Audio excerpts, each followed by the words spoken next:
What's up guys? My name is Patricia and welcome to my channel. If this is the very first time that you've ever fell on any one of my videos, welcome.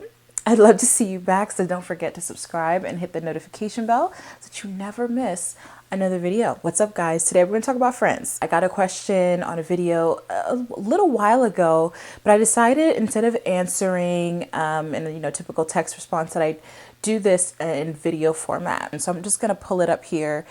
So I read it word for word, and it's from Carmel Diva 7. Hey girl.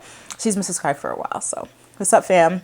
She says, I hope all is well, Patricia. I have one question. How does one cope with a friend who always thinks everything you do or say is a competition? Have y'all had a friend like this? Some would approach it like this. Is this person really a friend if they feel like you're always competing with them? I'm not going to go that route. Understanding that everybody got their issues, everybody got their trauma, and that has nothing to do with you, right? That has to do with themselves, and that's what I want to focus on. I'm going to reread this. Her question says, how does one cope with a friend who always thinks everything you do or say is a competition? If this truly is a friend, I would start with letting your friend know that you are not in competition. Like I mentioned, everyone has their trauma, everyone has their baggage. Your friend may be used to a competitive environment. Everything in her home was a competition, from the way she looked to how well she did in school to how well she performed in church to whatever her social interactions were. Everything was a competition. This might be the environment that she is used to and is not necessarily used to being in an environment where there's no competition. And I've been in situations and friendships in the past like that where this person was not used to a non-competitive environment. And it wasn't so much that she felt threatened by me or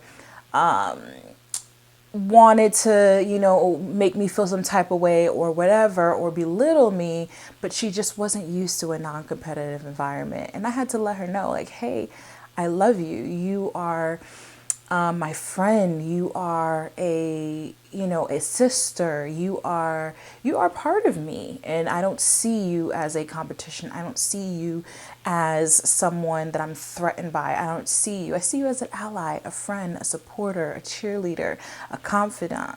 This is how I treat my friendships. And when she understood the context, though she's wired a certain way, she was able to treat the friendship differently because, I taught her something new and set an atmosphere that could put her at ease. Now, if we're not talking about that, if we're talking about the insecure friend that feels some type of way because you have something or you look a certain way that she wants, envies, or whatever, if we're dealing with that friend, I would start in a similar way by telling her that, hey, we're not in competition here.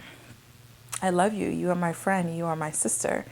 And I love and support, you, and I want you to win in everything that you do.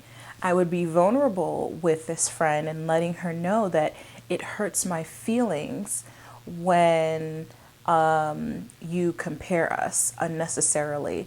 It hurts my feelings when you do things that make me feel like we're in competition, because that's not the way that I see you. I see you less as a competitor and more of a teammate. I don't like when you put me on the other team, when I feel like we're on the same team. Being honest and being vulnerable, also being direct about what you see and being honest about what you experience, how you experience her. You might find after being vulnerable with her that she's able to be vulnerable with you and let you know, like, hey, I'm not feeling great about myself right now, or hey, I'm not feeling great about my career, I'm not feeling great about my, education, I'm not feeling great about my body right now. And you have what I want, and it's really tough for me right now, and I don't know how to deal. And then, in that moment, that person shows you their heart, and that it's not malicious, but it's coming from a very real place. And that real place is, you can relate to, because you can relate to someone who, hey, all I've ever wanted was to get a graduate degree, and here you are, you have one, and you're working in the career of your dreams, and I still can't seem to push through, and that makes me feel some type of way. You can relate to that. Now, yes, that is her issue, and yes, because you are her friend, she should still be able to be happy for you and push through those emotions. But if she decides to be vulnerable with you, then you as a friend accept that vulnerability and empathize with that and love her and support her in that moment. You know, I said this to you guys before, you know, this is the cutoff culture, and I've had to grow from that, in that not everything that someone does is about us or is to us. Understanding that hurt people, and people go through things, and we have to allow room for people to be human, not unhealthy, and not putting yourself at risk physically or emotionally or mentally. We're not talking about that here. I'm not talking about anyone abusing you or crossing boundaries, but we still have to leave room for people to be human and make mistakes and say, hey, you know what? I made the wrong decision. I messed up.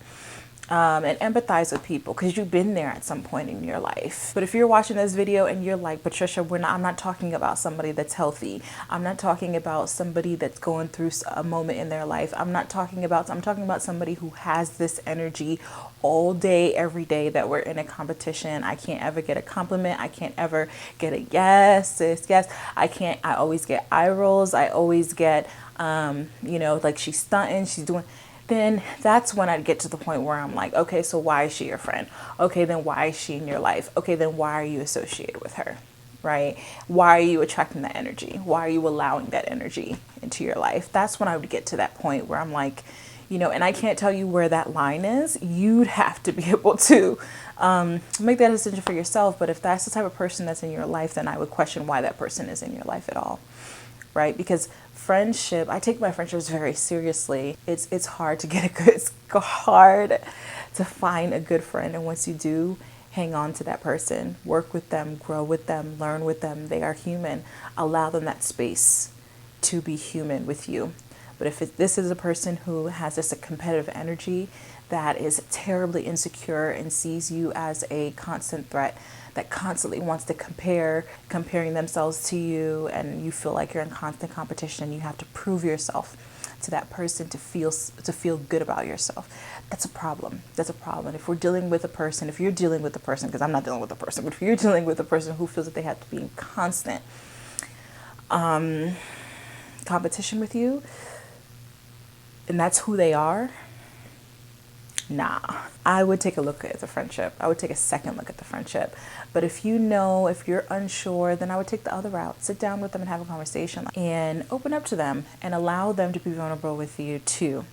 And if it's something that you can work with, then mend it, heal it, and move on. But if not, I would take a look at the friendship again. That's what I think. What do you guys think? Have you ever dealt with a friend that just was all about competing? Let me know down below. I hope you guys are well and in good spirits whenever it is that this video meets you, and I will see you guys soon with another video. And as always, God bless.